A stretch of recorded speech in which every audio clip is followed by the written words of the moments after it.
ایران میں جنوری کے بغاوت کیس میں سزا یافتہ مسلح رہنما کو پھانسی دے دی گئی۔ ایران کی فارس نیوز ایجنسی کے مطابق عباس اکبری نامی مسلح رہنما کو آج صبح پھانسی دی، جس پر جنوری میں ہونے والے خونریز فسادات اور بغاوت میں حصہ لینے کا الزام تھا۔ رپورٹ کے مطابق سپریم کورٹ کے فیصلے کے بعد عباس اکبری کو پھانسی دی گئی۔ اس پر عوامی املاک کو نقصان پہنچانے اور اصفہان کے علاقے نائن میں سیکیورٹی فورسز پر فائرنگ کرنے کے الزام میں مجرم قرار دیا گیا تھا۔ یہ واقعات جنوری میں ملک بھر میں پیدا ہونے والی بدامنی کے دوران پیش آئے تھے۔ ایران میں جنوری کے بغاوت کیس میں سزا یافتہ مسلح رہنما کو پھانسی دے دی گئی۔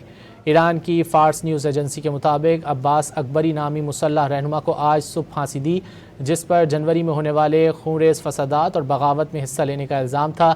رپورٹ کے مطابق سپریم کورٹ کے فیصلے کے بعد عباس اکبری کو پھانسی دی گئی۔ اس پر عوامی املاک کو نقصان پہنچانے اور اصفہان کے علاقے نائن میں سیکیورٹی فورسز پر فائرنگ کرنے کے الزام میں مجرم قرار دیا گیا تھا۔ یہ واقعات جنوری میں ملک بھر میں پیدا ہونے والی بدامنی کے دوران پیش آئے تھے۔ ایران میں جنوری کے بغاوت کیس میں سزا یافتہ مسلح رہنما کو پھانسی دے دی گئی۔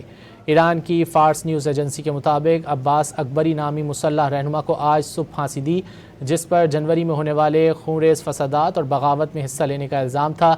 رپورٹ کے مطابق سپریم کورٹ کے فیصلے کے بعد عباس اکبری کو پھانسی دی گئی۔ اس پر عوامی املاک کو نقصان پہنچانے اور اصفہان کے علاقے نائن میں سیکیورٹی فورسز پر فائرنگ کرنے کے الزام میں مجرم قرار دیا گیا تھا۔ یہ واقعات جنوری میں ملک بھر میں پیدا ہونے والی بدامنی کے دوران پیش آئے تھے۔